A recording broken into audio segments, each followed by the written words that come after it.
വർഷങ്ങൾക്ക് ശേഷം സിനിമ വീണ്ടും റീ റിലീസിന് ഒരുങ്ങുമ്പോൾ അതിന്റെ റൈറ്റർ രഘുനാഥ് സാറാണ് നമ്മോടൊപ്പം ഉള്ളത്. നമസ്കാരം സാർ. നമസ്കാരം. അത് 18-20 വർഷം 24 വർഷങ്ങൾക്ക് മുമ്പ്, ഒരു 18 വർഷങ്ങൾക്ക് മുൻപ് സിബി മലയിൽ എന്ന് പറയുന്ന സംവിധായകനുണ്ട്. തിരക്കഥ വായിക്കുന്നതിനേക്കാൾ നല്ലത് എനിക്ക് ആ സിനിമ കണ്ടാൽ പോരെ. അതാണ് അടുത്ത ചോദ്യം. പോലെ ഒരാളുടെ വായത്ത് കേൾക്കാൻ സാധിച്ചില്ല. Thank you. എനിക്ക് നിന്നെ പോലെയുള്ള ഒരാളോട് പറയാൻ സാധിച്ചതിന് 2 താങ്ക് യു. അപ്പോൾ എൻ്റെ കൺസെപ്റ്റിൽ എന്നേക്കാൾ മുകളിൽ നിൽക്കുന്നത് എൻ്റെ സിനിമ ആസ്വദിക്കുന്ന ആളാണ്, എൻ്റെ കഥ ആസ്വദിക്കുന്ന ആളാണ്. അതൊരു കോൺട്രാക്ടർ ബിൽഡിംഗ് കിട്ടുന്ന പോലെയല്ല. ഞാൻ അവസാനമായിട്ടൊരു എന്ത് ചിരി അവളുടെ അല്ലേ.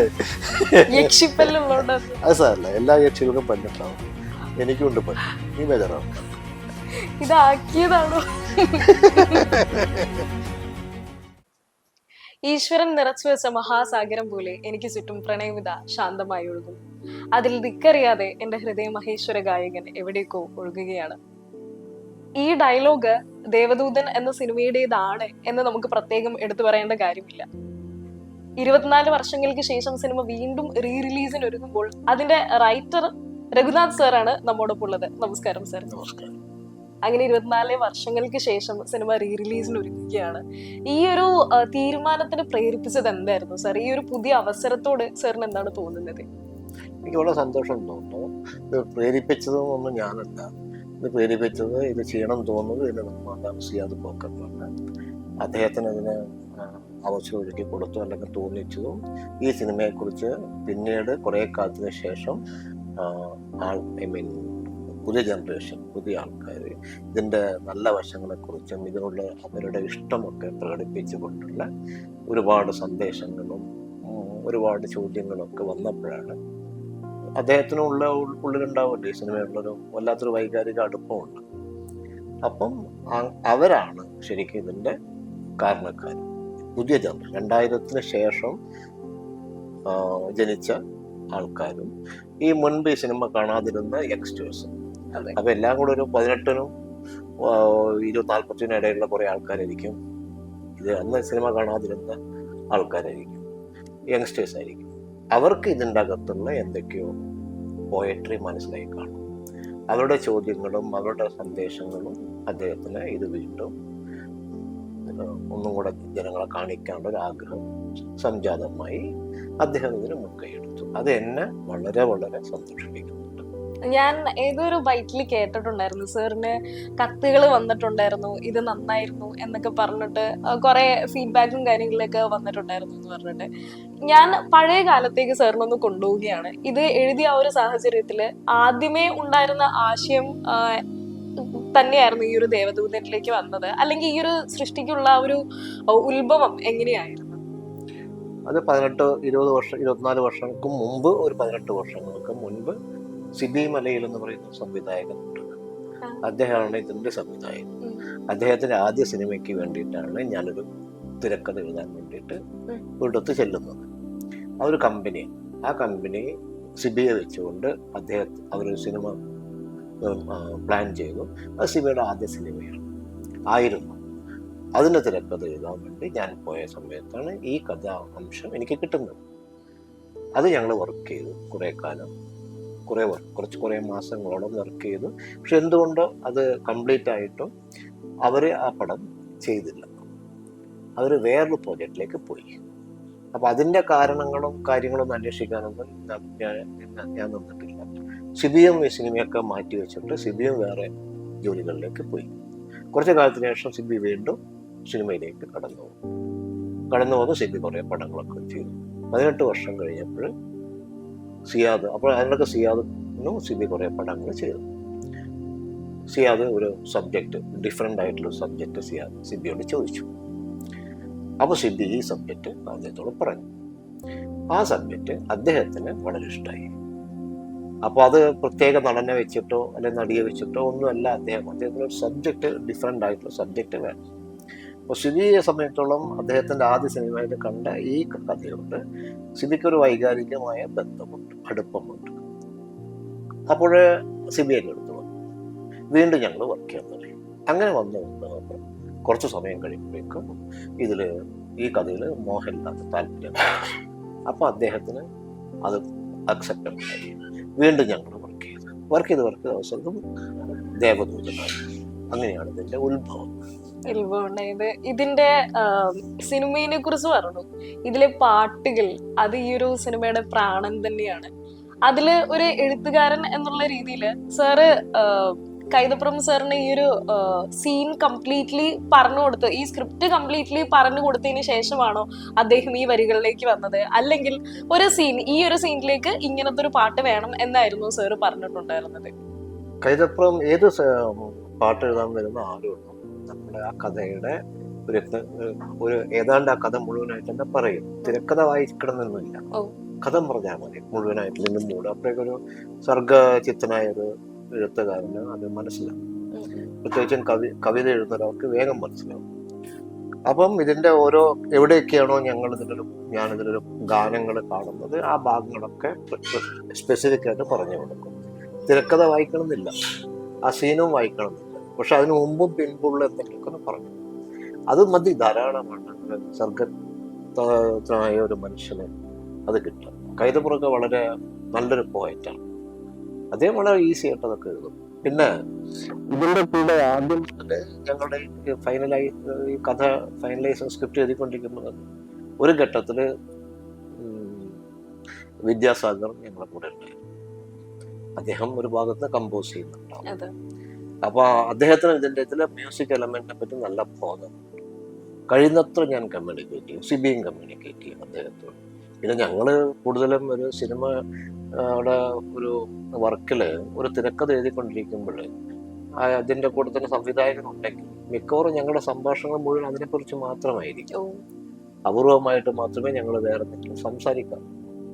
അപ്പം എനിക്ക് തോന്നുന്നു എത്രയോ വർഷങ്ങളോളം, 18 വർഷം ഇത് സിബി ആദ്യം ഈ കഥ ഞങ്ങളെ വർക്ക് ചെയ്ത സമയത്ത് 18 വർഷവും സിബി ഇത് ഈ പടത്തിന്റെ വിഷ്വൽസും കാര്യങ്ങളും ആലോചിച്ച് നടന്നിട്ടുണ്ടാവും. ഞാനത് നടക്കുന്നില്ല അല്ലെങ്കിൽ മാറ്റി വെച്ച് നടക്കുമ്പോൾ പിന്നെ ഞാൻ ചിന്തിക്കേണ്ട ആവശ്യമില്ല. അത് എൻ്റെ എഴുത്തിലേക്കല്ല പോകുന്നത്. പിന്നെ ഞാൻ പിന്നീട് കാണുന്നത് അത് രണ്ടാമതും ചെയ്യാൻ വേണ്ടിയുള്ള സമയത്താണ് ഞാൻ അതിലേക്ക് കടക്കുന്നത്. പാട്ടിന്റെ കാര്യം തന്നെയാണ്. ആദ്യം മുതലേ ഇതിന് സംഗീതമുണ്ട്. സംഗീതത്തിന് വളരെ പ്രാധാന്യമുള്ള ഒരു കഥയായിരുന്നു ഇത്. ആ കഥ അതിന് വിദ്യാസാഗറിനെ പോലത്തെ ഒരു സംഗീതജ്ഞൻ കൂടെ വന്നതോടുകൂടി അതൊന്നും കൂടെ എൻഹാൻസ്ഡ് ആയി, എൻഹാൻസ് എന്ന് പറയാം. അത്രയും നല്ല അതാണ് നല്ല വാക്ക് നിൽക്കുന്നത്. അതിനൊന്നും ഒരു ദിവ്യത്വം കിട്ടും. അതൊക്കെ കൊണ്ടായിരിക്കും ഇന്നും ആളുകള് അതിലെ പാട്ടുകൾ ആസ്വദിക്കുന്നത്.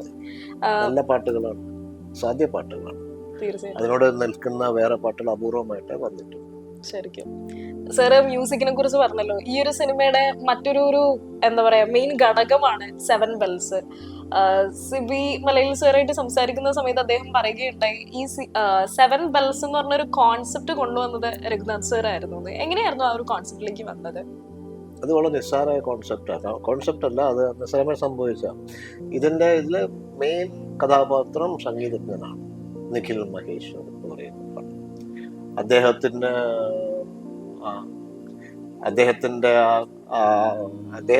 അത് ഒരു പ്രത്യേകതരം സംഗീത ഉപകരണം വായിക്കാനാണ് അദ്ദേഹം അവിടേക്ക് വരുന്നത്, ഈ സ്ഥലത്തേക്ക് വരുന്നത്. അപ്പൊ ആ പ്രത്യേകമായ സംഗീത ഉപകരണം എന്ന് പറയുമ്പോൾ അതിനൊരു ദിവ്യത്വമുണ്ട്, ഒരു പ്രത്യേകതയുണ്ട്. അതൊരു ഗിറ്റാറോ അല്ലെങ്കിൽ പിയാനോ ഒന്നുമല്ല. അങ്ങനെയാണ് ഈ 7 ബെൽസ് എന്ന് പറയുന്ന കൺസെപ്റ്റ് എന്നിലേക്ക് വന്നത്. അതിൻ്റെ എന്തോ ഒരു ഉൾക്കാമ്പ് എൻ്റെ മനസ്സിലുണ്ട്, അല്ലെങ്കിൽ അത് ഇങ്ങനെയൊക്കെയാണെന്നുള്ളത്. സ്ക്രിപ്റ്റ് എഴുതി വരുന്തോറും അതിനെ വലുതായി വന്ന് അവസാനം ഞങ്ങൾ അതിൻ്റെ ഒരു ഷൂട്ടിങ്ങിലേക്ക് എത്തുമ്പോഴാണ് അതിൻ്റെ മൂർത്തി എന്ന് പറയുന്നത് ഞങ്ങളുടെ ഒരു പ്രകാശ് മൂർത്തി അദ്ദേഹത്തിന് പറഞ്ഞു കൊടുക്കും. അദ്ദേഹമാണ് ഇതിൻ്റെ ഡിസൈൻ മനസ്സിൽ കേട്ടിട്ട് വരച്ചിട്ടാണ് അദ്ദേഹത്തെ ചിത്രം വരച്ച ചിത്രം ഞങ്ങളിതിൽ ഉപയോഗിച്ചിട്ടുണ്ട് ഈ പടത്തിൽ. ആ ഡയറക്ടറാണ് ഇത് ഡിസൈൻ ചെയ്യുന്നത്, ഇതിൻ്റെ ഒരു മോഡൽ ഉണ്ടാക്കുന്നത്. അതിലെല്ലാ ഇൻസ്ട്രുമെന്റ്സിന്റെയും ചെറിയൊരു അംശമൊക്കെ ഉണ്ട്. പക്ഷെ അതിൻ്റെ ഏറ്റവും വലിയ ഭംഗി എന്ന് പറയുന്നത് അതിനകത്ത് 2 ബെല്ലോസ് ഉണ്ട്, ഹാർമോണിയം. അതിൽ എയർ വരുന്നൊരു സംഗതി, ആ ശബ്ദം ഉണ്ടാക്കുന്നത് അതിലേക്ക് കാറ്റ് വരുമ്പോൾ. പക്ഷെ മ്യൂസിക് ഡയറക്ടറുടെ ഒരു എൻഹാൻസ്മെന്റ് എന്താണെന്ന് വെച്ചാൽ അദ്ദേഹം അതിനൊരു ശ്വാസ ശബ്ദമായിട്ട് എടുത്തു. ആ ശ്വാസശബ്ദമായിട്ട് എടുത്തപ്പോൾ ആ മ്യൂസിക്കിന് ജീവൻ കിട്ടി. ശ്വസിക്കുന്നതല്ലേ, ജീവനുള്ളതല്ലേ ശ്വസിക്കുക. അപ്പൊ ആ ശ്വാസം ഇതിലേക്ക് വന്നതോടുകൂടി ഞാൻ കണ്ടതിനും മുകളിലേക്ക്, അല്ലെങ്കിൽ കണ്ടതിൻ്റെ ഒരു വേറെ അവസ്ഥയിലേക്ക് അത് കടന്നു. അപ്പം അവിടെയാണത് പൂർണ്ണമാവുന്നത്. ഞാനിത് എന്തുകൊണ്ടാണ് ഞാൻ കണ്ടതിനും അപ്പുറം എന്ന് പറയുന്നത്, എനിക്ക് അദ്ദേഹത്തോട് ബഹുമാനം കൊണ്ടാണ് ഞാൻ പറയുന്നത്. നമ്മൾ ആഗ്രഹിക്കുന്ന ഒരു സംഗതി, അതിൻ്റെ ആഗ്രഹിക്കുന്നതിനേക്കാൾ നമ്മുടെ സ്നേഹത്തോടെ നമുക്ക് തരുമ്പോൾ, നമ്മൾ അതിനെ സ്വീകരിക്കുമ്പോൾ അയാളുടെ ഒരു ബഹുമാനം തോന്നും. ആ ശ്വാസശബ്ദം എന്നെ വളരെയേറെ ആകർഷിച്ചിട്ടുണ്ട് അതിനകത്ത്. അത് ഈ സിനിമ കാണുമ്പോൾ, അതിലെ ഈ 7 ബെൽസിനടുത്തേക്ക് ഇദ്ദേഹം പോകുമ്പോഴുള്ള ഒരു ബാക്ക്ഗ്രൗണ്ട് സ്കോറിൽ മോള് ശ്രദ്ധിക്കുകയാണെങ്കിൽ അതിൽ ആ ശ്വാസശബ്ദം കിട്ടും, അത് കേൾക്കും. സംഗീതം ഇഷ്ടമാണെങ്കിൽ വളരെ രസമാണ്. ആ BGM-ലൊക്കെ ഇതുണ്ട്. അതാണ് ഞാൻ ആഗ്രഹിക്കുന്നതിന് തന്നതപ്പോഴുള്ള എൻ്റെ സന്തോഷം കൊണ്ടാണ് ഞാൻ അദ്ദേഹത്തോട് ഇത് പറയുന്നത്. അദ്ദേഹം അത് എൻഹാൻസ്ഡ് ആക്കി. പിന്നെ അതിൽ മ്യൂസിക്കിന് നല്ല പ്രാധാന്യമുണ്ട്. മ്യൂസിക് വളരെ മനോഹരമായിട്ട് അദ്ദേഹം ചെയ്തിട്ടുണ്ട്. അതൊരു ജീനിയസിനെ സാധിക്കും.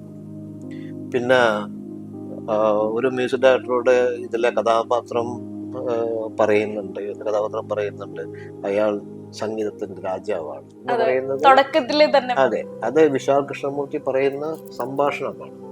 വിശാൽ കൃഷ്ണമൂർത്തിനെ സ്വാധീനിച്ച ഒരു ഗുരുവിന്റെ സ്ഥാനം നൽകുന്ന അറിയാത്ത ഒരാളെ കുറിച്ചാണ് അദ്ദേഹം പറയുന്നത്.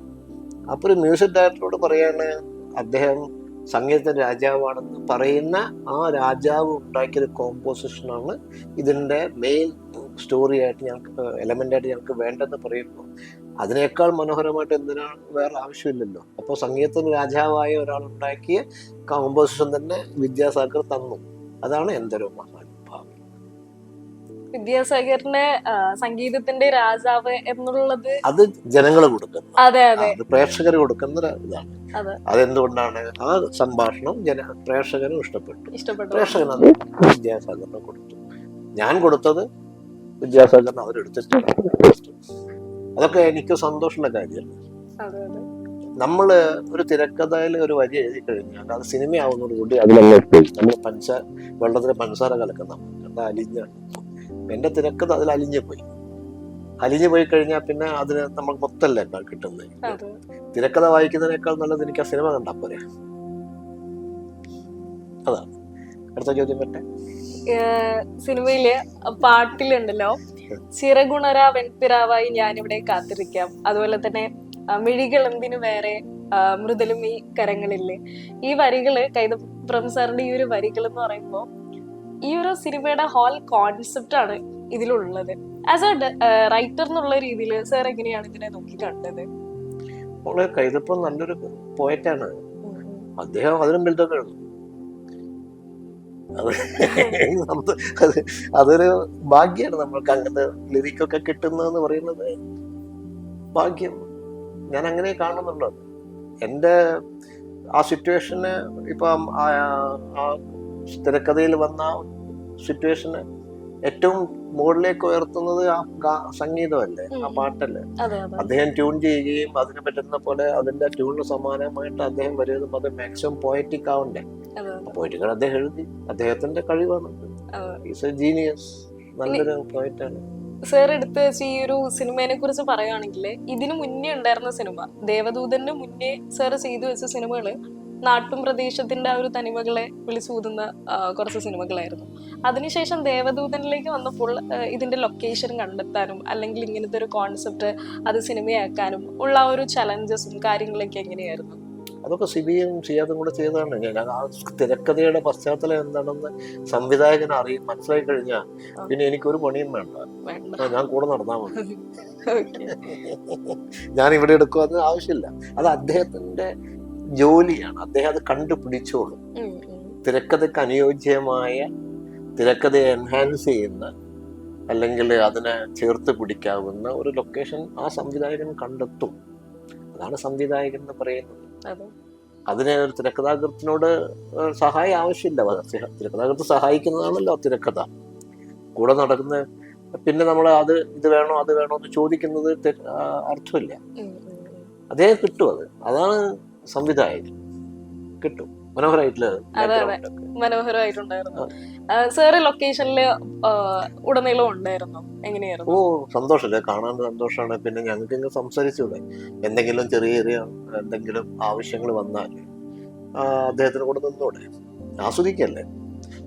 ആ ഒരു സമയത്ത് ഞാൻ ഒക്കെ ഈ ഒരു സിനിമ കാണുന്ന സമയത്ത് കണ്ട് പേടിച്ചിരുന്ന ഒരു സംഭവം ഉണ്ടായിരുന്നു. അതായത് ലാസ്റ്റ് ആവുമ്പോഴത്തേനും ആൽബർട്ടും ഇങ്ങനെ മുങ്ങി പോകുന്ന ആ ഒരു ചെളിയിലേക്ക് പൂണ്ടു പോകുന്നതും നിഖിൽ മഹേശ്വറിന്റെ കൈ വെട്ടുന്നതും അദ്ദേഹത്തിന്റെ ആ ഒരു പട്ടിയൊക്കെ വന്നിട്ട് കടിക്കാൻ പോകുന്ന ആ ഒരു സീനൊക്കെ, ഇതൊക്കെ ഞാനൊക്കെ കണ്ടത് വളരെ പേടിയോടെയായിരുന്നു. ഇതൊക്കെ ചിത്രീകരണ സമയത്ത് അതെങ്ങനെയായിരുന്നു ഇത് ചിത്രീകരണം കാര്യം? അല്ല, ഞാൻ ജനിച്ചത് 2001-ലാണ്. ടിവിയിലെ കാണുമ്പോൾ നിന്നെ വേദനിപ്പിച്ചാലും നിന്നെ പേടിപ്പിച്ചാലും ആദ്യം ഞാൻ ക്ഷമ ചോദിക്കണം. കാരണം ഞാൻ ആ തിരക്കഥ എഴുതിയുണ്ടല്ലോ നീ പേടിച്ചത് അല്ലേ, ആദ്യം ഞാൻ ക്ഷമ ചോദിക്കും. രണ്ടാമത്തത് എനിക്ക് പേടിയൊന്നും ഉണ്ടായിട്ടില്ല അന്ന്. കാരണം ഞാൻ തന്നെ, എനിക്കറിയാലോ അത് പട്ടി കടിക്കുന്നില്ല അല്ലെങ്കിൽ ഇതാവുന്നില്ല. പട്ടി കടിക്കുന്നില്ല, ഞാൻ റിയൽ ലൈഫിൽ പട്ടി കടിക്കുന്നില്ലല്ലോ, ഷൂട്ടിംഗ് അല്ലേ, അതെനിക്കറിയാലോ. അപ്പൊ പേടിയും കാര്യങ്ങളും. പക്ഷെ നീ പേടിച്ച സങ്കടമുണ്ട്, ഞാൻ ക്ഷമ ചോദിച്ചു. പക്ഷെ അത് ചെയ്യുന്ന സമയത്ത് അത് മാക്സിമം പെർഫെക്റ്റ് ആയിട്ടും ഇതായിട്ട് വരണം എന്നൊരു ആഗ്രഹം എനിക്കുണ്ടല്ലോ. അതും ഭംഗിയായിട്ട് സിബി ചെയ്തിട്ടുണ്ട്. പിന്നെ പേടി എന്ന് പറയുന്നത് ഇതിനകത്ത് പേടിക്കും ആൾക്കാർ. ചില സമയങ്ങളിൽ പേടി ഉണ്ടാവും. ഇപ്പൊ എന്റെ പ്രായത്തിലുള്ള ആൾക്കാരൊന്നും പേടിച്ചിട്ടൊക്കെ ഉണ്ടാവാതിരിക്കില്ല. ഇപ്പൊ എനിക്ക് തോന്നി ഞാൻ പേടിപ്പിച്ചു. അതാ ഞാൻ നിന്നോട് പറയാം, സോറി പറയുമ്പോ എല്ലാവരും സോറി പറയും പേടിപ്പിച്ചത്. അല്ല, അത് സാർ ഉദ്ദേശിച്ചതും അത് തന്നെയാണല്ലോ, ഒരു ഹൊറർ. പേടിയല്ല അവിടെ ഞാൻ ഉദ്ദേശിച്ചത്, അവിടെ ആ ഫീലിംഗ് ആണ്. ബട്ട് അയാളുടെ അന്ത്യം, അല്ലെങ്കിൽ അയാൾക്ക് സംഭവിക്കുന്നതിന്റെ അന്ത്യം, എന്തുകൊണ്ടാണ് നിഖിൽ മഹേശ്വറിന് വരാൻ സാധിക്കാഞ്ഞത്? അദ്ദേഹം കൊല ചെയ്യപ്പെട്ടതാണ് അല്ലേ? അത് അറിയുന്ന ഒരാളാണ് മറ്റേ ആള്, വെള്ളത്തിൽ മുങ്ങുന്ന ആള്. അയാളാണ് ശരിക്കും അവനെ വിരലൊക്കെ കട്ട് ചെയ്തതൊക്കെ. അതൊരു പെട്ടെന്ന് സംഭവിക്കുന്ന ചേഞ്ചാണ്. അവിടെയാണ് അതിന്റെ ക്ലൈമാക്സ് വരുന്നത്. അത് കഥയ്ക്ക് ആവശ്യമായിരുന്നു, അതുകൊണ്ട് അത് എഴുതി അത് ഭംഗിയായിട്ട് അവർ ചെയ്യുകയും ചെയ്തു. ദേവദൂതൻ എന്ന് പറഞ്ഞ ഒരു ടൈറ്റിലിന് തന്നെ അനുയോജ്യമായിട്ടുള്ള കുറെ സീക്വൻസുകൾ ആ സിനിമയിൽ തന്നെ ഉണ്ട്. ഇതിപ്പോ ആ ഫാദർ ആണെങ്കിലും ഒരു ദൂത് പോലെ അത് പറഞ്ഞിട്ട് അദ്ദേഹം മരണപ്പെടുന്നു. ആൽബർട്ടോ ആണെങ്കിലും ഇത് പറയുന്നു, അദ്ദേഹം മരണമടയുന്നു. അപ്പോ ഇതൊക്കെ ആലോചിച്ച് തന്നെയാണോ ഏറ്റവും അവസാനം ഈ ഒരു ടൈറ്റിലേക്ക് വന്നത്? കഥ ആലോചിക്കുന്ന കഥ അങ്ങനെ സംഭവിക്കുകയാണ് ചെയ്യുന്നത്. എഴുതുമ്പോൾ സംഭവിക്കുന്നതാണ് ഈ സീക്വൻസും കാര്യങ്ങളൊക്കെ. അങ്ങനെ കൊണ്ടുപോയി അത് അവസാനിക്കും. കഥയുടെ ടൈറ്റിൽ എന്ന് പറയുന്നത് നേരത്തെ എൻ്റെ മനസ്സിൽ വന്നിട്ടുണ്ട്. അത് ഈ വിശാൽ കൃഷ്ണമൂർത്തി എന്ന് പറയുന്ന ആളുടെ, മോഹൻലാലിന്റെ ക്യാരക്ടറാണ് ഈ ദേവദൂതൻ. ദൂതനാണ് അയാൾ. ആ ദൂതനെ കൊണ്ട് പറയിക്കുകയാണ്. ആരോട് പറയിക്കുന്നു? ഇൻഡയറക്റ്റ് ആയിട്ട് പറയുന്നത്, നിങ്ങളുടെ കാത്തിരിക്കുന്ന ആള് ഇനി വരില്ല. ഇന്നാണ് അത് സംഭവിച്ചത്. അത് പറയാൻ വേണ്ടി ആൾക്ക് പ്രേരണ കൊടുക്കുന്നതും പറയുന്നതും ഈ ഇൻവിസിബിൾ ആയിട്ടുള്ള നിഖിൽ മഹേശ്വർ. അതിന് അദ്ദേഹം ഉപയോഗിക്കുന്ന, അല്ലെങ്കിൽ ആ ശക്തി ഉപയോഗിക്കുന്നത് കുറെ എലമെന്റ്സ് ഉണ്ട്. സാവകാശം അദ്ദേഹത്തിന് വിശാൽ കൃഷ്ണമൂർത്തിക്ക് മനസ്സിലാകുന്നു, എന്നോട് ആരോ കമ്മ്യൂണിക്കേറ്റ് ചെയ്യണം. അതുകൊണ്ടാണ് അദ്ദേഹം ചോദിക്കുന്നത്, ഇതൊക്കെ എനിക്ക് എൻ്റെ പിന്നാലെയുള്ള ആരുടെയോ സഞ്ചാരമുണ്ടല്ലോ, അത് ഞാൻ കണ്ടുപിടിക്കുന്നൊക്കെ പറയുന്നത് അങ്ങനെയാണ്. സഞ്ചാരമാണ് ഒരാളെ പറയുക. അതൊക്കെ അതിനുള്ളിലൊക്കെ ഒരു മാറി നോക്കുമ്പോൾ ഒരു ഭയം ഉണ്ടാകും. പക്ഷെ ആ ഭയത്തിനെ കുറക്കാൻ വേണ്ടിയിട്ടാണ് ഞാൻ ഇവരുടെ പ്രണയത്തെ കൂടുതലും, എനിക്കും പേടിപ്പിക്കുന്ന ഇഷ്ടമല്ല.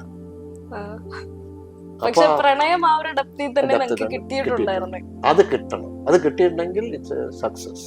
അത് കിട്ടിയതുകൊണ്ടാണ് നമുക്ക് ഇനിയും ഈ ഒരു എക്സൈറ്റ്മെന്റ് വന്നേക്കുന്നത്. ഇതൊരു ലവ് സ്റ്റോറി, പ്രണയ കഥയാണ്.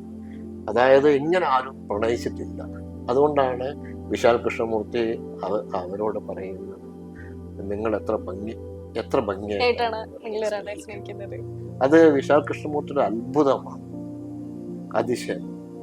മാത്രമല്ല, സ്നേഹിക്കപ്പെടേണ്ട, ആദരിക്കപ്പെടേണ്ട എന്തോ ഒന്നും എനിക്കറിയാം. അപ്പോഴാണ് സ്വീകരിക്കുന്നത് എന്താണ്, എത്ര ഭംഗിയായി ഒരാൾ സ്നേഹിക്കുന്നത്. അങ്ങനെ ഒരു ആളോടും ഒരു കാമുകിയോടും വേറൊരാൾ പറഞ്ഞിട്ടുണ്ടാവില്ല. അതും മറ്റൊരാളുടെ പ്രണയം കണ്ടിട്ട്. അത് എത്ര ഭംഗിയാണ് നിങ്ങൾ ഒരാളെ സ്നേഹിക്കുന്നത് എന്നുള്ള സംഭാഷണം വന്നത് അതിന്റെ ഏറ്റവും ആപ്റ്റായ സ്ഥലത്താണ്.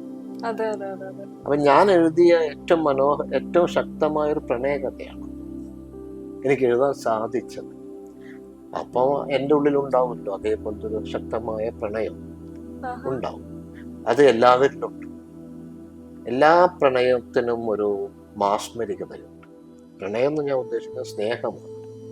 അതുകൊണ്ടാണ് അതിൽ എത്ര ഭംഗിയാണ് നിങ്ങൾ ഒരാളെ സ്നേഹിക്കുന്നത് എന്നാണ് വിശാൽ കൃഷ്ണമൂർത്തി പറയുന്നത്. എത്ര ഭംഗിയാണ് നിങ്ങൾ ഒരാളെ പ്രണയിക്കുന്നത് എന്നല്ല.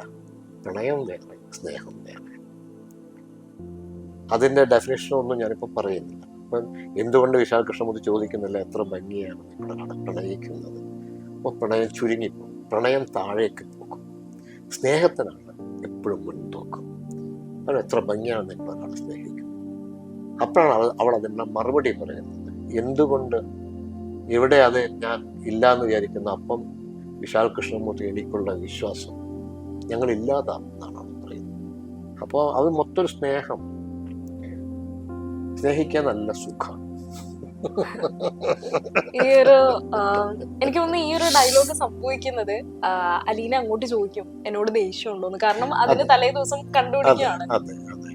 അത് അതിന് മുമ്പായിട്ടാണ് എനിക്ക് തോന്നുന്നു. എനിക്ക് ഇപ്പോഴാണ് ഞാൻ റീകളക്ട് ചെയ്യണം ഈ നിഖിൽ മഹേശ്വരന്റെ റൈറ്റിംഗ് കണ്ടു.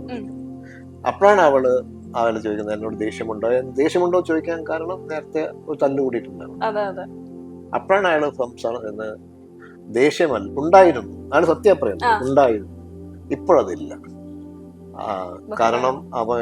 കാരണം ബഹുമാനിക്കപ്പെടേണ്ട എന്തോ നിങ്ങളിലുണ്ട്. അപ്പോൾ ചെയ്യുന്നത് എന്താണ്? എത്ര ഭംഗിയാണ് നിങ്ങളാണ് സ്നേഹിക്കുന്നത്. അങ്ങനെയാണ് ആ സന്തോഷം. അതൊക്കെ വരുന്നതാണ്, എൻ്റെ ഉള്ളിൽ നിന്ന് വരുന്നതാണ്, അല്ലാണ്ട് ആ സമയത്ത് അത് എഴുതുന്നതല്ല. അപ്പം അതൊക്കെ സംഭവിക്കുന്നു, അത്രേ ഉള്ളൂ. സാർ ഇപ്പൊ ഇവിടുന്ന് സംസാരിക്കുന്ന സമയത്ത് എനിക്ക് ആ ഒരു സീൻ ഇമാജിൻ ചെയ്യാൻ പറ്റുന്നുണ്ടായിരുന്നു. ആ ഒരു സീൻ കണ്ട ആ ഒരു പ്രതീകം വന്നിട്ടുണ്ട്. നിന്റെ ഉള്ളിൽ നല്ലൊരു സംവിധായിക ഉണ്ടാവും, നല്ലൊരു എഴുത്തുകാരി ഉണ്ടാവും. അതുകൊണ്ടാണ് സാധിക്കുന്നത്. എളുപ്പമല്ല. ഇതൊക്കെ മനസ്സിലാക്കി അതേപോലെ കാണാൻ സാധിക്കുക എന്ന് പറയുന്നത് എളുപ്പമല്ല. അതൊരു ക്രിയേറ്ററൊക്കെ സാധിക്കുള്ളൂ. അപ്പൊ നിന്റെ ഉള്ളിൽ നല്ലൊരു റിസപ്റ്റീവ് ഒരാളുണ്ട്. സോ ഡെവലപ്പ് പോലെ ഒരാളുടെ വായത്ത് കേൾക്കാൻ സാധിച്ചില്ല. Thank you. എനിക്ക് നിന്നെ പോലെയുള്ള ഒരാളോട് പറയാൻ സാധിച്ചതിന് 2 താങ്ക് യു. സന്തോഷം. ഞാൻ തമാശ പറയുന്നല്ല, കാര്യം പറയാണ്.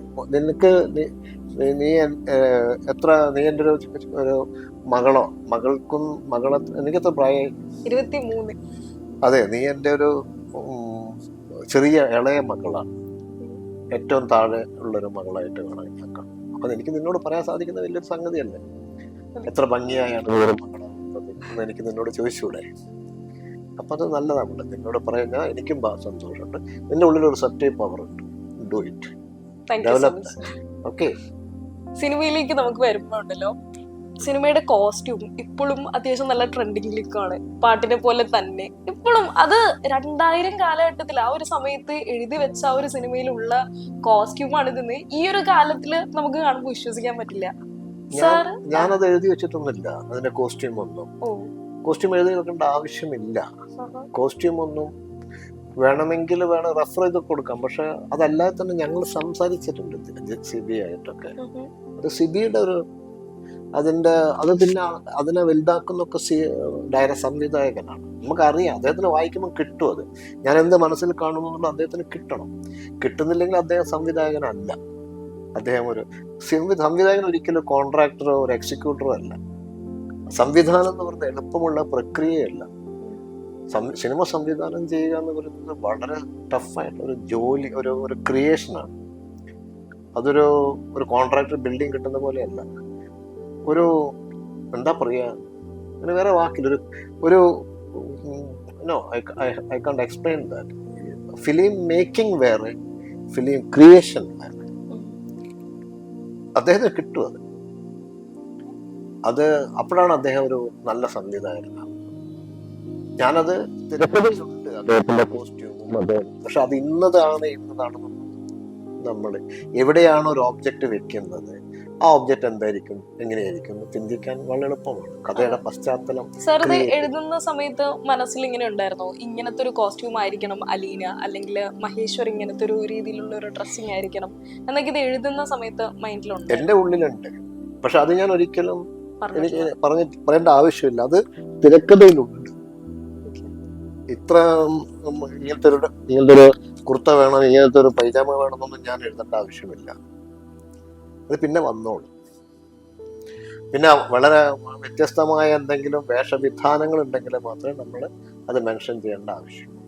ഇതൊക്കെ അല്ലാതെ നമ്മൾ സംസാരിക്കും. പിന്നെ അത് ഫോം ചെയ്ത് വരുമ്പോൾ എനിക്ക് എൻ്റെ വിഷ്വലിനും മനസ്സിൽ കാണുന്നതെന്നും മാറിയിട്ടാണ് കാണുന്നതെങ്കിൽ എനിക്കത് സംവിധായകനോട് പറയാം. അപ്പോഴത് പറയില്ല, സാമ്പാറല്ല ഇവിടെ വേണ്ടത്, ഇവിടെ വേണ്ട അവിയലാണെന്നൊക്കെ പറയുന്ന ഒരു മൂഡിലേക്ക് നമ്മൾ പറയും. അത് വേറെ വാക്കില്ലാത്തതുകൊണ്ട് ഞാൻ പറയുന്നത് മനസ്സിലാക്കാൻ.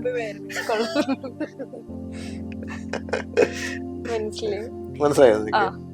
4K വരുമ്പോഴേ ഇത് കണ്ട ആൾക്കാരുണ്ട്. ഞാൻ നേരത്തെ പറഞ്ഞ പോലെ ഇത് ടിവിയിൽ മാത്രം കണ്ടിട്ട് ഇനി എന്താ പറയാ തിയേറ്ററിൽ വന്ന് അതൊന്ന് കണ്ട് എക്സ്പീരിയൻസ് ചെയ്യണമെന്ന് ആൾക്കാരുണ്ട്. ആക്ച്വലി ഈ ഒരു സിനിമ എന്താണെന്ന് അറിയാതെ ഇതിന്റെ പാട്ടുകൾ ഇപ്പോഴും ഹിറ്റ് ആയതുകൊണ്ട് പാട്ടുകൾ മാത്രം കേട്ടിട്ടുള്ള ആൾക്കാരുണ്ട്. അങ്ങനെയുള്ള ആൾക്കാരോട് സാറിന് എന്താണ് പറയാനുള്ളത്? ഒരു സിനിമ നമ്മൾ ടിവിയിൽ കാണുന്നതും മൊബൈലിൽ കാണുന്നതും തിയേറ്ററിൽ കാണുന്നതും വളരെ വളരെ വളരെ വ്യത്യസ്തമാണ്. സിനിമ കാണുമ്പോൾ എപ്പോഴും ശബ്ദം വലിയൊരു ഇതിൻ്റെ ഒരു ഘടകമാണ്. നമുക്ക് അതിൽ മുഴുകിയിരിക്കണമെങ്കിൽ ശബ്ദം വേണം. നമ്മൾ ടി വിയിൽ കാണുന്നത് അതിൻ്റെ ഒരു വേഗ് ഫോമാണ്. ശബ്ദം വേറെ ലെവലിലൊക്കെയാണ്, നമ്മൾ ഡിസ്ട്രാക്റ്റഡ് ആണെന്നൊക്കെയാണ്. ഇത് 4K റെസൊല്യൂഷനിൽ അറ്റ്മോസ്ഫിയറിൽ നമ്മൾ കാണുമ്പോൾ നമുക്കൊരിക്കലും വീട്ടിൽ നിന്ന് അത് കണ്ട് ആസ്വദിക്കാൻ സാധിക്കില്ല. അപ്പോൾ അത് ആസ്വദിക്കണം, ശരിക്കും രുചിക്കണം എന്ന് ആഗ്രഹിക്കുന്ന ആൾ തിയേറ്ററിൽ തന്നെ പോകണം. അറ്റ്മോസ്ഫിയറിൻ്റെ തിയേറ്ററിൽ പോകണം. 4K റെസൊല്യൂഷൻ പ്രൊജക്ഷൻ കിട്ടുന്നിടത്ത് പോകണം. അപ്പം നമുക്കത് കാണാൻ പറ്റും ഭംഗിയായിട്ട്. അത് അതിൻ്റെ ആസ്വാദനം വേറെ തന്നെയാണ്. ഉദാഹരണം പറഞ്ഞാൽ നീ ഇപ്പോൾ ഹെഡ്ഫോൺ ഇട്ടിട്ട് ഒരു പാട്ട് കേൾക്കുന്നതും ഹെഡ്ഫോൺ ഇല്ലാതെ മൊബൈലിൽ ഇത് കേൾക്കുന്നതും ഒരുപാട് വ്യത്യാസമില്ല. പലതും ചെതറിപ്പോകില്ല. മറ്റത് നമ്മളെ ചെവിയിൽ തന്നെ ഇങ്ങനെ വീഴ്ച നിൽക്കില്ല. കുറച്ചും കൂടെ നല്ലൊരു ഹെഡ്ഫോണൊക്കെയാണ്, സ്റ്റീരിയോയുടെ സെപ്പറേഷനൊക്കെ ഉള്ളൊരു ഫോണാണ്. അല്ലെങ്കിൽ കുറച്ചും കൂടെ ഒരു വീട്ടിൻ്റെ അകത്ത് തന്നെ ഇരുന്നിട്ട് കണ്ണടച്ചിട്ട് ഒരു 5.1 ഇതിലൊക്കെ 7.1 നീ കേൾക്കുമ്പോൾ നല്ലൊരു അക്കോസ്റ്റിക് സിസ്റ്റം ഒക്കെ ഉണ്ട്. വീട്ടിൽ ശബ്ദം കൂട്ടുന്നതിന് വഴക്ക് പറയാത്ത ഒരു ആൾക്കാരുണ്ടെങ്കിൽ നീ കേൾക്കുന്നത് വേറെ ആംബിയൻസിലായിരിക്കും, വേറെ രീതിയിൽ. ആ വ്യത്യാസമുണ്ട്. അപ്പം തിയേറ്ററിൽ നിന്ന് കാണണം. അതുകൊണ്ടാണ് അത് കാണാൻ കിട്ടുന്ന ചാൻസ് അല്ലേ. ആഗ്രഹിക്കുന്നുണ്ടെങ്കിൽ, ആഗ്രഹിക്കാത്ത ഒരാളെ എനിക്കിത് കാണാതെ പറയുന്നതുകൊണ്ട് പറഞ്ഞ കാര്യമില്ല. കാരണം ആഗ്രഹിക്കുന്നുണ്ടെങ്കിൽ, അപ്പൊ നീ ഇത് കണ്ടില്ല തിയേറ്ററിൽ, അറ്റ്മോസ്ഫിയർ പോയി കാണും, ഒരു തിയേറ്ററിൽ ഇരുന്ന് കാണും. കണ്ടിട്ട് എന്നോട് പറയും എങ്ങനെയുണ്ടെന്ന് പറയും. എന്തായാലും പറയണം. സിയാദിനോടും സിബിയോടൊക്കെ പറഞ്ഞതിന് മുമ്പായിട്ട് എന്നോട് പറയണം. ഞാൻ അവസാനമായിട്ടൊരു എന്ത് ചിരി അവളുടെ അല്ലേ.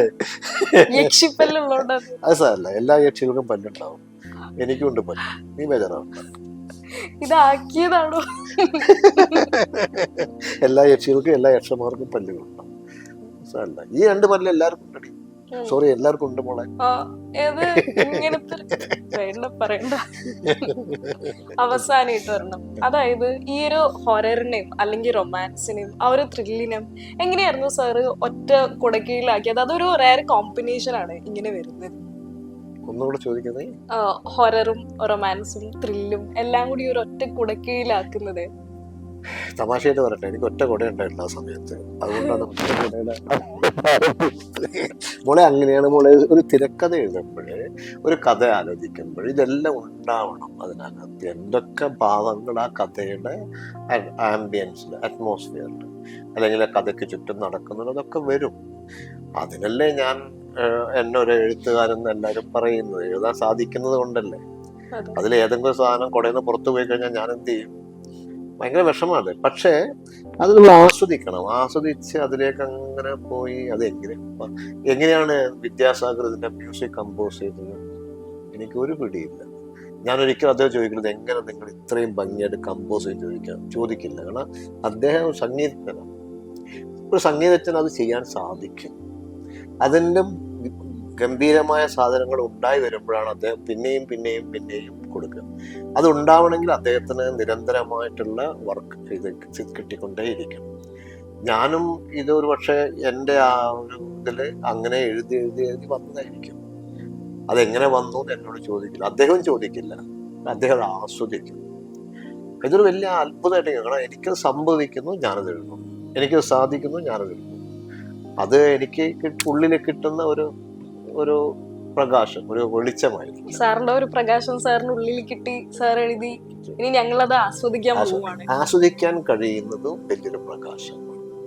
എന്നെ സംബന്ധിച്ചിടത്തോളം ഒരു കഥ ഞാൻ എഴുതുകയും ആ കഥ വായിക്കുമ്പം അല്ലെങ്കിൽ കാണുമ്പോൾ അത് ഉൾക്കൊള്ളുന്ന ഒരാൾ ഗംഭീരമായിട്ട് ആസ്വദിച്ചിട്ടുണ്ടെങ്കിൽ ആ ആസ്വാദകനാണ് എന്നേക്കാൾ മുകളിൽ നിൽക്കുന്നത്. എൻ്റെ കൺസെപ്റ്റ് അങ്ങനെയാണ്. ആരെങ്കിലും നാടകമൊക്കെ ചെയ്യുന്ന സമയത്തുണ്ടല്ലോ, ഓപ്പോസിറ്റ് ഇത് കാണുന്ന ആൾക്കാർ ഇത് കരയുവാണെങ്കിൽ അവിടുന്ന് ഇങ്ങനെ എന്തെങ്കിലുമൊക്കെ കരയുന്ന ആക്ഷൻ ഒക്കെ കാണും. സാർ അതാണ് ഉദ്ദേശിച്ചത്? ഇത് നിനക്ക് ഞാൻ പറയുന്ന ഒരു കഥ നിനക്ക് ഉൾക്കൊള്ളാൻ സാധിക്കുന്നുണ്ടെങ്കിൽ ഞാൻ എന്നിൽ നിന്നും നിന്നിലേക്ക് പകരുകയാണ് ചെയ്യുന്നത്. അപ്പം അത് താങ്ങാനുള്ള അല്ലെങ്കിൽ അതിനെ ഉൾക്കൊള്ളാനുള്ള ഒരു വ്യാപ്തി നിനക്കുണ്ടാവണം. അപ്പം എന്നേക്കാൾ മുകളിലാണ് നീ. അവൻ നല്ലൊരു ആസ്വാദകനാവുക എന്നുള്ളത്, നല്ലൊരു ആസ്വാദനം കിട്ടുക എന്നുള്ളത് ഒരു ക്രിയേറ്ററെ സംബന്ധിച്ചോളം വലിയൊരു ഭാഗ്യം.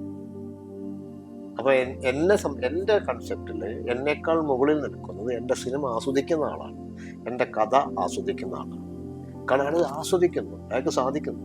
ഒരു പക്ഷെ ഞാൻ കൊടുത്തതിന് അപ്പുറം അധികം അദ്ദേഹം ആസ്വദിക്കും. അതിൽ ഇന്നതൊക്കെ ഉണ്ടെന്ന് പിന്നീട് എന്നോട് പറയും. മനസ്സിലായില്ലേ? ഞാനൊരു തിരക്കഥ എഴുതി, അതിനെ വളരെ വളരെ ഭംഗിയായിട്ട് ഒരു സിനിമയായി മാറുകയും അതിനെ ആസ്വദിക്കുന്ന ഒരാളെ കാണുമ്പോൾ ആ തിരക്കഥക്ക് മുകളിലാണ് അയാളുടെ ഉള്ളിലുണ്ട് പിന്നീട് കിട്ടുന്ന അയാൾക്ക് കിട്ടുന്ന തിരക്കഥ. So who is great? ഇത് പക്ഷെ സാറിന്റെ സിംപ്ലിസിറ്റി കാരണം പറയുന്നത്. എന്റെ സിംപ്ലിസിറ്റി ആണ് ആയിട്ട് നിനക്ക് വേണം കാണാം, പക്ഷെ സത്യമല്ലേ അല്ലേ? നീ നിന്റെ അമ്മയെ അമ്മ എന്ന് വിളിക്കുന്നു, അമ്മ അത് വളരെ വാത്സല്യത്തോടെ ഉൾക്കൊള്ളും. അപ്പൊ ആരാ ഗ്രേറ്റ്? അത് എടുക്കുന്ന ആള് അല്ലെ? അതായത് നമുക്ക് വേണ്ടി ഒരാള് ഹെൽപ്പ് ചെയ്യുമ്പോൾ നമ്മൾ അത്രയും താങ്ക്ഫുൾ ആയിട്ട് നിൽക്കുമ്പോ അല്ലേ നിന്റെ അപ്പൊ അമ്മയല്ലേ ഗ്രേറ്റ് ആണ്? അതെ അതെ.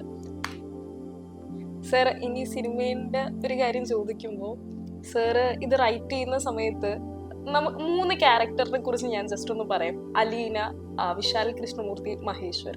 ഇതിൽ ഏത് ക്യാരക്ടർ ആയിരുന്നു സാറിന് കുറച്ചും കൂടി ഇഷ്ടപ്പെട്ടത് അല്ലെങ്കിൽ ഫേവറേറ്റ് ആയിട്ട് തോന്നിയത്?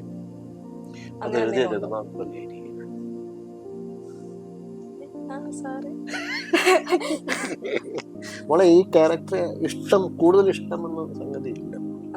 3 പേര്. അലീന ഇല്ലെങ്കിൽ വിശാൽ മഹേശ്വർ ഇല്ല, വിശാൽ മഹേശ്വർ ഇല്ലെങ്കിൽ നിഖിൽ, എന്താണ് വിശാൽ മഹേശ്വരനാണോ? വിശാൽ കൃഷ്ണമൂർത്തി ഇല്ല, നിഖിൽ മഹേശ്വർ ഇല്ല. 3 ചേരുമ്പോഴേ ഉള്ളൂ അല്ലെ? അപ്പൊ 3 വളരെ വളരെ 3 ചേർന്ന ഒന്നിനാണ് എനിക്ക് ഏറ്റവും ഇഷ്ടം അല്ലെ? ആ ഇഷ്ടപ്പെടുന്ന ഏറ്റവും ഇഷ്ടമുള്ള കഥാപാത്രം എന്നത് ഒരു എഴുത്തുകാരുടെ ചോദിച്ചിട്ട് ഒരു കാര്യം നിനക്കാണ് ഇഷ്ടപ്പെട്ടത്, കേൾക്കുന്നവരാണ് ഇഷ്ടപ്പെടുന്നത്. ഇപ്പൊ എന്നെ പോലുള്ള ഒരു വ്യക്തിയോടൊക്കെയാണ് ചോദിക്കുന്നതെങ്കിൽ സാർ എനിക്കിപ്പോ പറയാൻ പാടുന്നു അറിയില്ല, എന്നോടൊക്കെയാണ് ചോദിക്കുന്നത്, ഞാൻ വേണമെങ്കിൽ അലീന എന്ന് പറയുമായിരിക്കും. ബിക്കോസ് അത്രയും ആ ഒരു ഡെപ്തില് ഒരാൾക്ക് വേണ്ടി കാത്തിരിക്കുന്നു. അപ്പൊ അതിനർത്ഥം എന്താന്ന് വെച്ചാൽ അലീനയിലേക്കാണ് ഈ 3 പേരും 2 പേരും ഫോക്കസ് ചെയ്ത് അലീനയിലേക്കാണ്. സോ യു ഗോട്ട് ഇറ്റ്, അതാണ് അർത്ഥം. അപ്പൊ ആരാ വിജയിക്കണം? അത് എഴുതിയാണ് വിജയിക്കണം, അയാൾ അവിടെ പോയിന്റിലെത്തി അല്ലേ? ഞാൻ തമാശയായിട്ട് പറഞ്ഞത് 3 എല്ലാവരും പറഞ്ഞത് എന്റെ തമാശയായിട്ട് എടുത്താൽ മതി. നിങ്ങൾ മനസ്സിലായെന്ന് വിചാരിക്കും. നിനക്ക് അലീനെ ഇഷ്ടപ്പെട്ടു, അതിനർത്ഥം ഞാൻ സക്സസ് ആയി എന്നർത്ഥം. ശരിക്കും അപ്പോ ആ ഒരു സക്സസ് ജേർണി ഈ ഒരു 24 വർഷത്തിന് ശേഷം നമ്മളുടെ തിയേറ്ററിലേക്ക് എത്തുവാണ്. അപ്പൊ നീ ആദ്യം പോയി ചെയ്യണം, നീ തിയേറ്ററിൽ പടം കണ്ടിട്ട് നീ എന്നെ അറിയിക്കണം. ഓക്കെ, ഈ സിബിനെ അറിയിക്കണം, സിയാദിനെ അറിയിക്കണം, പക്ഷെ ആദ്യം എന്നെ അറിയിക്കണം. ഓക്കെ, ഒരുപാട് സന്തോഷം. 24 വർഷം നമുക്ക് പിന്നെയും കാണാം. ഓക്കെ, വീണ്ടും റീ റിലീസ് ചെയ്യുമ്പോൾ കാണാം. Okay, all the best. Thank you so much sir. Thank you. Cut.